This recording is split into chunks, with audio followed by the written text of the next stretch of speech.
लालपुर गांव में रामचंद्र नाम का एक व्यापारी रहता था। उसकी कपड़ों की दुकान थी और उसकी दुकान पर 3 नौकर थे। मोनू, तुम अपने घर गए थे ना? तुम्हारी बहन की शादी कैसी रही? बहुत अच्छे से हो गए मालिक। अगर आपने पैसों की मदद नहीं की होती तो पता नहीं क्या होता। ये तो सब ऊपर वाला करता है, मैं तो सिर्फ जरिया हूँ। रामचंद्र बहुत दयालु था और सबकी मदद किया करता था। मोनू भाई, सेठ जी कितने अच्छे हैं।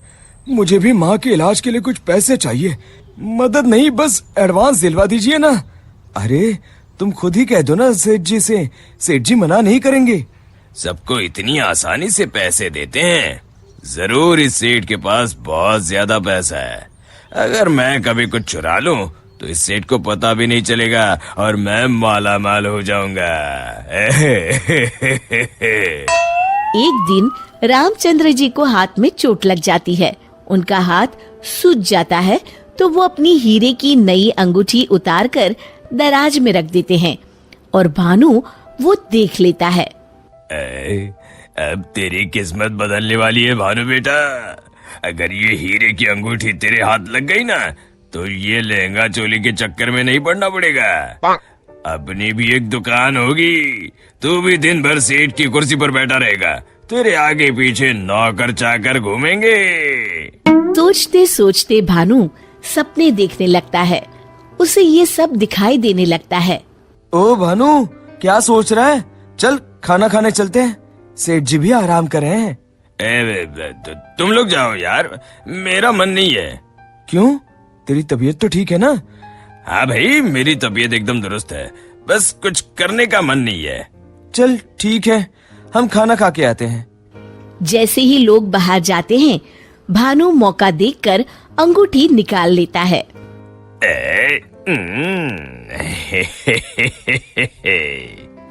शाम के समय।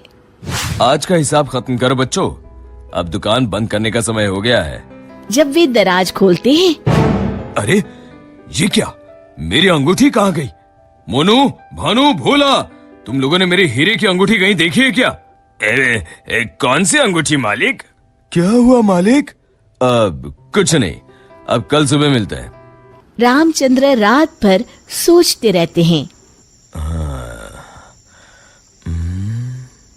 अगली सुबह। आज दुकान को दुल्हन की तरह सजाओ, हर आने जाने वाले का मुंह मीठा करवाओ, आज बड़ी खुशी का दिन है। ऐसी क्या बात है सेठ जी? दरअसल कई सालों पहले एक दिन मुझे एक हीरे की अंगूठी मिली। मैं उसे उठा के घर ले आया। उसी रात मुझे सपने में आकर एक बाबा ने श्राप दिया कि तूने पैसों के लालच में जो अंगूठी उठाई है, अब वही तेरा नुकसान करवाएगी। जब से वो अंगूठी मेरे पास थी, मुझे कहीं न कहीं घाटा होता रहता था। घर में कोई न कोई बीमार होता रहता था। पर कल वो अंगूठी किसी ने चुरा ली और वो चोर अंगूठी के साथ साथ श्राप भी ले गया।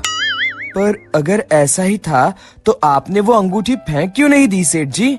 अरे बाबा जी ने कहा था कि न मैं उसे फेंक सकता हूँ, ना ही किसी को दे सकता हूँ। बस मुझे इंतजार करना है कि कोई स्वेच्छा से वो अंगूठी मुझसे ले ले।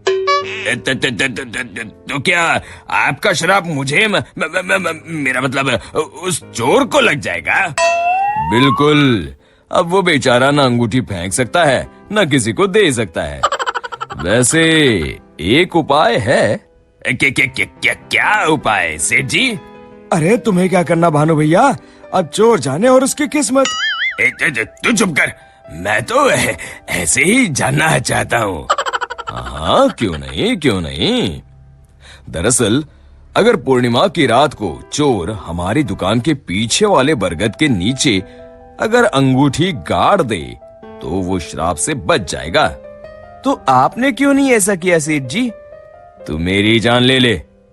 अरे भाई, मुझे ये उपाय अभी पता चला। कल पूर्णिमा है, कल मैं उस अंगूठी को गाड़ने वाला ही था। लो, कर लो बात, अब तो चोर गया काम से। भानु पसीना पसीना हो जाता है।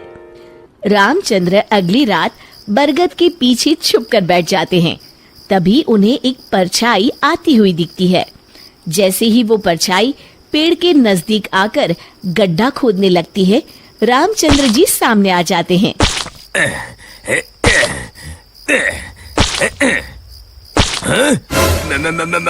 मर गए रे। मुझे माफ कर दीजिए सेठ जी। क्यों, क्या सोचने लगा भानु? माफ कीजिए, मैं हाथ जोड़ता हूँ, आपके पैर पकड़ता हूँ, मुझे माफ कर दीजिए। मुझे इस शराब से मुक्ति चाहिए। ये क्या अगड़म बगड़म बोल रहा है? शराब से मुक्ति चाहिए तो प्रायश्चित कर और कसम खा, आज के बाद कभी चोरी नहीं करूंगा। नहीं नहीं नहीं नहीं नहीं करूंगा मालिक, मुझे पुलिस को मत सौंपिएगा, चाहे नौकरी से निकाल दीजिए। मैं कल ही चुपचाप गांव छोड़ के चला जाऊंगा। मैं नया काम देख लूंगा और कभी चोरी नहीं करूंगा। वादा? वादा मालिक, वादा। अरे भाई, अगर तुम वफादारी की कसम खाओगे तो मैं तुम्हें काम छोड़कर कैसे जाने दे सकता हूँ? आप सच में महान है मालिक, आप सच में महान है। महान तो वो ऊपर वाला है। अब चलो काम पर लग जाओ। शिक्षा, अगर किसी को अपनी गलती का एहसास हो जाए तो उसे माफ कर देना चाहिए।